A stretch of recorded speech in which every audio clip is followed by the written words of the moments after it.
prendre une voix à la noix. Et putain, mais c'est le texte! Imaginez si un film filmait de sang-froid les meurtres qu'il mettait en scène. Ça serait vraiment scandaleux, non?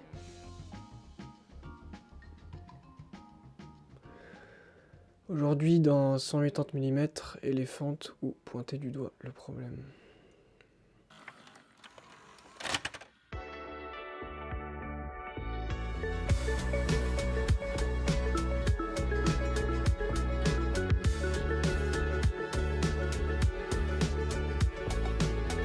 Bienvenue dans 180 mm, votre focus sur l'œuvre et sur la culture, et bonjour à vous, je suis Théo et j'espère que vous avez passé une bonne semaine.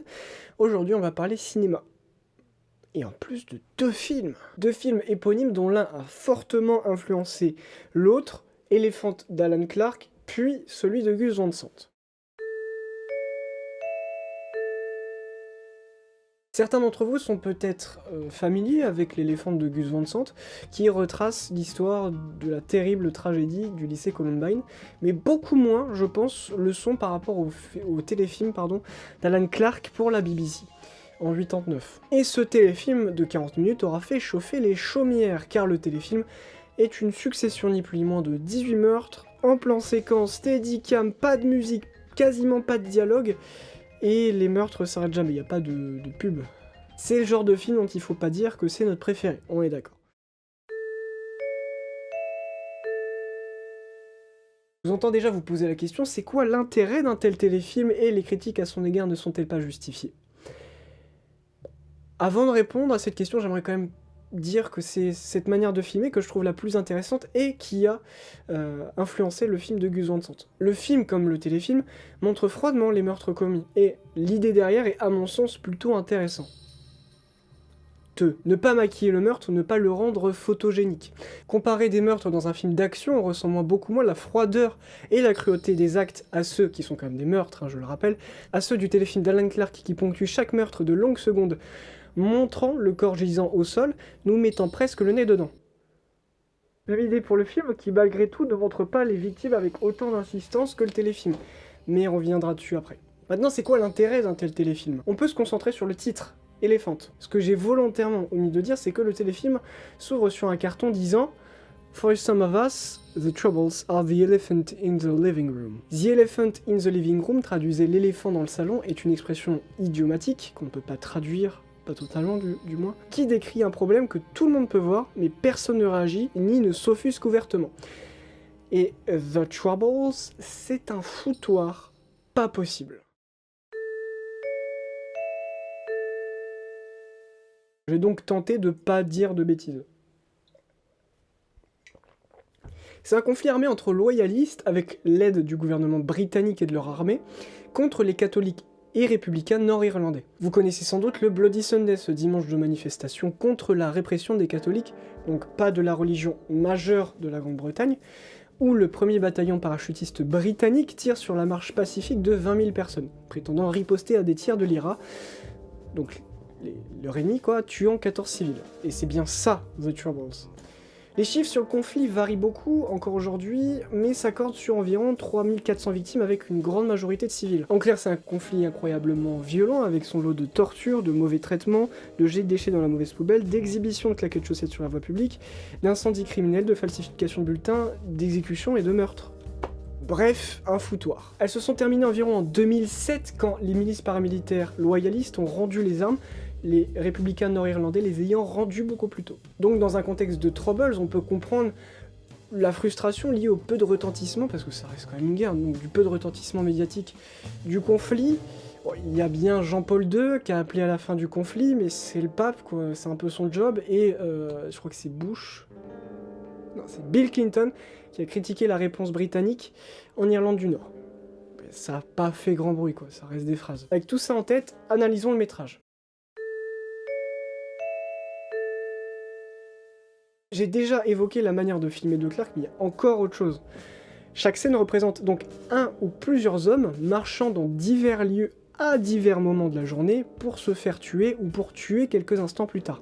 Donc ça peut se passer partout, tout le temps. Partout à n'importe qui, car on ne sait pas qui sont ces victimes, si elles sont loyalistes ou républicaines, comprenez anglais ou nord-irlandais, ils ont pas de nom. Et ça arrive souvent, les 18 sont pas là pour rien. Il y a un problème et personne n'en parle, on préfère critiquer le film pour sa violence plutôt que de critiquer et faire quelque chose pour la violence elle-même.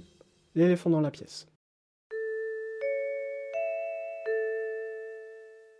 Tout ça va nous mener au film de Gus Van Sant, et on va encore une fois partir du titre, car Gus Van Sant pensait que Clark parlait, en mentionnant l'éléphant, de l'allégorie indienne des aveugles et l'éléphant. 6 aveugles découvrent un éléphant, chacun se concentrant seulement sur une partie de son corps, les amène à avoir des représentations différentes de l'animal qui sont toutes en partie vraies. Sauf que, lorsqu'il s'agit de partager ces représentations, les aveugles en viennent au coup, doutant de la sincérité des autres. Et avec cette histoire en tête, on peut facilement savoir et comprendre où veut en venir Gus Van Sant avec son film. Petit rappel sur la tragédie de Columbine, qui est donc un massacre qui a été perpétré aux États-Unis dans le lycée Columbine, et qui a fait 13 victimes, 15 si on compte les 2 tueurs. Ce massacre a eu un grand retentissement aux États-Unis, parce qu'il a fait comprendre aux Américains que personne n'était à l'abri, pas même les mômes. Parlant de mômes, Éléphant est un film d'adolescent. Un film qui tente de nous plonger dans un nouveau monde, le film filmant le lycée de manière assez sereine, comme vous savez dans des films de fantasy on découvre un nouveau monde. On trouve un véritable amour pour cette tranche d'âge, tentant de représenter le plus fidèlement cette catégorie de la population, incomprise des adultes et parfois snobés. Adultes qui sont représentés par le père, bourré et perdu, viré de la conduite de la voiture par son fils en début de film. Et étant donné qu'on n'est pas des adolescents, c'est assez compliqué de comprendre ce qui a fait que ça arrive. La tragédie. Le jeu du film, ça va être de représenter toutes les choses qui ont été pointées du doigt par les médias, par les discussions après la tragédie, mais de jamais dire si c'est ça ou pas. Tout d'abord, les jeux vidéo, chose qui a vraiment été faite par des politiques, et bravo à vous, vous n'avez pas été poli. Ça ne se fait pas. La violence et les jeux vidéo, c'est un débat qui est très... alors qui est pas vieux, mais qui est éculé. Entre tuer des démons de l'enfer dans Doom et tuer des lycéens, il y a quand même un monde, c'est difficile d'y raccrocher quoi que ce soit. Alors un wagon, vous savez, j'ai personnellement joué à Manhunt, jeu sordide où on doit tuer le plus cruellement et le plus spectaculairement son prochain, et j'ai tué encore personne sauf la concu. Le métal aussi a été pointé du doigt.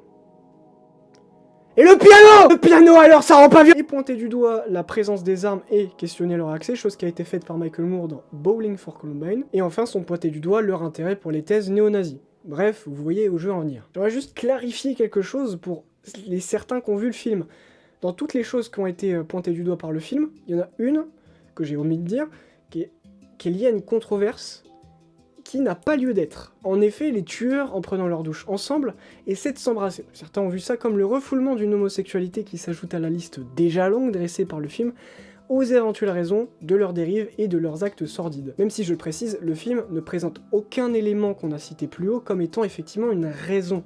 Le film pose juste des questions. Parce que premièrement, c'est quoi le rapport entre tuer des gens et aimer obstruer son cul. Et ensuite, j'aimerais attirer votre attention sur la phrase que l'un des deux dit avant qu'il tente de s'embrasser. J'ai jamais embrassé et toi. J'y vois peut-être, je dis bien peut-être, une référence à leur relatif éloignement des autres élèves étant donné qu'ils étaient harcelés. Comme le précise Sandra J. Boodman dans un article du Washington Post du 16 mai 2006, source en description évidemment, le lien entre les harcèlements et la violence à l'école fait l'objet d'une attention grandissante depuis la tuerie de 1999 au lycée Columbine dans le Colorado. Cette année-là, les 2 élèves armés de fusils, tous 2 considérés comme doués en classe et qui ont été victimes de harcèlement pendant des années, selon Peterson, donc professeur agrégé d'études pédagogiques, ont tué 13 personnes et en ont blessé 24, puis se sont suicidés. Il y a aussi un bouquin d'un des amis de Klebold, l'un des 2 tueurs, à ma connaissance, qui justement fait état d'harcèlement, c'est-à-dire qu'ils étaient harcelés, mais qui harcelait aussi le gars en question, celui qui a écrit le bouquin, ce qui aurait mené d'ailleurs à ce que ce gars, qui a écrit le bouquin, du coup, suivait, se soit fait épargner, et l'un des 2 tueurs lui a dit de s'en aller. C'est ma vision de la chose, et la question d'une tension homoérotique refoulée comme étant vectrice et créatrice de tuerie me paraît un peu exagérée, juste une volonté de savoir ce que ça fait de s'embrasser, quoi. Quand on reprend la symbolique donnée par Van Sant au titre et donc au film, on comprend très bien là où il veut en venir avec tout ça. Le métal, les jeux vidéo, les armes, les nazis sont des potentielles raisons, mais on saura jamais laquelle est vraiment la raison effective. Peut-être c'est aucune, peut-être c'est toutes celles-là en même temps, comme un éléphant a une queue, des oreilles et une trompe. Et voilà comment ces pachydermes pointent du doigt leurs problèmes. Est-ce que je dois vous les conseiller? Honnêtement, je sais pas du tout, parce que c'est des films, comme j'ai dit, qui sont évidemment déconseillés à ceux qui sont des âmes sensibles. Je vous conseillerais les deux, parce que c'est de très bons films, qui utilisent assez pertinemment leur médium, notamment le téléfilm, même s'il est un peu répétitif, hein, vous comprenez. Il est assez particulier si vous êtes en mal de sensations fortes et surtout de choses à analyser, parce que j'ai pas encore tout dit, notamment l'objectif utilisé est assez particulier, vous le verrez dans le film si vous le regardez. Ça reste un téléfilm intéressant, et surtout l'histoire derrière est géniale, donc si vous êtes passionné par les Troubles, enfin si vous êtes fasciné par les Troubles, si vous voulez en savoir plus, festival de liens dans les commentaires, et je vous motive à regarder le téléfilm. Pour le film c'est pareil, excellent film, rien à dire, assez court en plus, même le téléfilm fait 40 minutes, le film fait 1h20 je crois, donc si vous avez l'estomac accroché, allez-y. Il ne me reste plus qu'à vous souhaiter une bonne fin de journée, n'hésitez surtout pas à me faire des suggestions en commentaire. Vive toutes les formes de culture, la bise.